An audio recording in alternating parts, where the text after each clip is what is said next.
Il existe dans les mythes anciens de nombreuses histoires se rapportant aux démons, mauvais et manipulateurs, qui entraînent les hommes vers la décadence ou bien leur propre perte. Bien sûr, il ne tient qu'en la croyance de ces esprits démoniaques pour les craindre et redouter leurs tentations.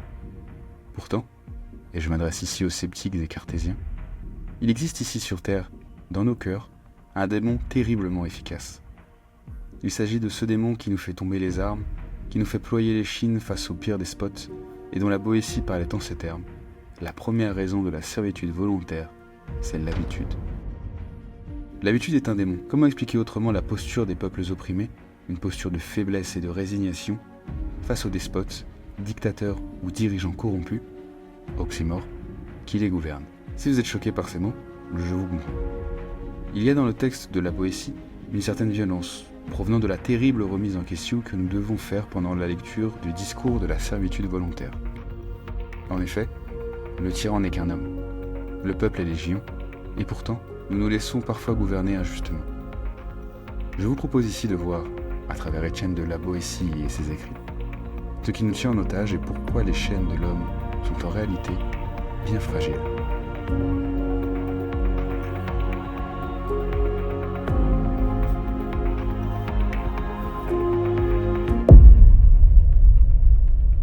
Revenons quelques instants sur un point fondamental, s'il vous plaît.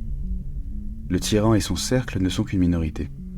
Pourtant, la population en est soumise. Où en est donc le sens? Quel est donc ce vice qui nous empêche de nous rebeller contre le despote? Et encore, nul besoin de se rebeller face à lui. Car comme l'expliquait la Boétie, il est défait de lui-même pourvu que le pays ne consente point à sa servitude. Cette menace, qui pèse donc sur le chef, est d'ailleurs peut-être ce qui explique pourquoi les rois se recouvrent de la légitimité divine et les présidents de la démocratie. Mais encore, nous pourrions simplement nous dire que la liberté ne serait qu'une conception humaine et poétique, ce qui explique pourquoi, hormis dans de jolis textes rebelles, nous trouvons surtout des individus prêts à se soumettre. Cependant, je trouve la réponse d'Étienne de la Boétie particulièrement efficace. Il est bien inutile de se demander si la liberté est naturelle, puisqu'on ne peut tenir aucun être en servitude sans lui faire tort. L'animal sauvage se battra bec et ongle avant de se laisser prendre, et ce ne sera que grâce à nos subterfuges humains que la bête finira par se laisser domestiquer. Mais alors, si la liberté est naturelle, peut-être est-ce bien l'esclavage qui est typiquement humain. Voilà ce que je pense. Notre condition relève de notre propre manque d'action. Oui bon, cela paraît logique pour beaucoup. Mais réfléchissez-y sérieusement. Pourquoi avons-nous un tel amour pour la chaîne et le boulet? Ou au moins, pourquoi ne nous les détestons pas assez? Dans son texte, la Boétie revient sur différents aspects liés à cela, notamment à travers l'utilisation des plaisirs pour asphyxier les esprits dans la mollesse et la bêtise. Mais il nous faut ici revenir sur les causes précédant cette tragédie pour en comprendre tous les aspects.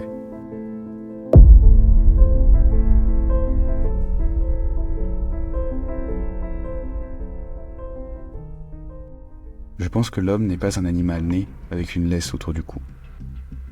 Sa nature première n'est pas de se retrouver enchaîné par un monde domestiqué, où il n'y a rien de plus grand que ses passions et rien de plus sacré que le matériel qui l'entoure. Lorsque je vois mes frères et sœurs tomber sous le joug de l'ordre injuste, je ressens une tristesse infinie.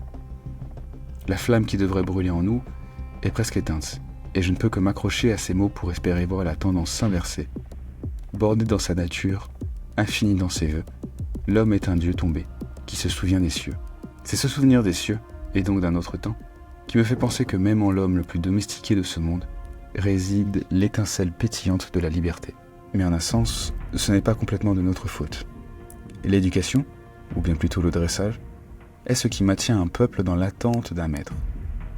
Ne croyez pas que nos aïeux ne se sont pas battus contre la tyrannie. N'ayez pas honte. Simplement, la défaite s'est prolongée à leurs enfants, et la soumission à nous. Une fois qu'un peuple perd sa liberté, il lui est impossible de se réveiller pour la reconquérir. La population est brisée après 25 ans d'occupation mentale selon Yuri Bezmenov, et passé ce délai, un peuple n'a pas seulement perdu sa liberté, mais bien gagné sa soumission. Ainsi, l'amour pour la liberté se trouvera à être moins lourd que le confort qu'il y a à ne penser par soi-même, à se laisser mener. Nous avons surtout ici parlé de la liberté en ce qu'elle n'est pas, plutôt que de ce qu'elle est. Selon moi, la liberté n'est pas la capacité d'un être à faire ce qu'il veut quand il le veut. Ce n'est pas l'expression de la volonté de puissance sans l'inquiétude de détruire le faible. La liberté est tout d'abord liée, à mon humble avis, à la conscience véritable. C'est cette conscience pure qui nous permet dans un premier temps de nous émerveiller du beau, qu'il soit aussi anodin en apparence qu'un lever de soleil, ou bien une plume se traînant gracieusement dans les airs.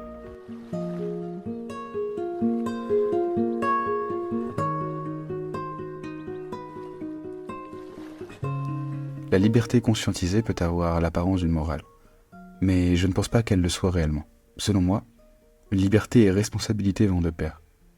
La conscience qui permet à l'individu de comprendre que la destruction gratuite est mal, que priver un autre être de son autonomie est injuste et que manipuler la foule par la peur est dégradant, est la véritable liberté. La liberté est donc liée à la conscience et réveillée par la sagesse. Le sujet de la liberté est complexe, et une simple vidéo ne saurait rendre hommage à un tel concept, qu'il ne soit qu'humain ou non. C'est pourquoi je vous encourage à lire vous-même le discours de la servitude volontaire. Je pense surtout y avoir trouvé ce qui battait déjà en moi, et je ne suis donc, en aucun cas, plus légitime qu'un autre. C'est pour cela que je me suis permis de glisser ici et là quelques pensées plus ou moins personnelles. Étienne a écrit ce court texte à 18 ans, et c'est pour cela que l'on y trouve une sagesse déroutante mêlée à une intrépidité propre au jeune âge. Mais que cela soit culotté de ma part, je n'ai que 22 ans. Cependant, je vous encourage à méditer profondément sur votre propre conception de la liberté, de la condition humaine et de votre place dans tout cela avant de vous lancer. Je vous souhaite bon courage. Le travail en vaut la peine.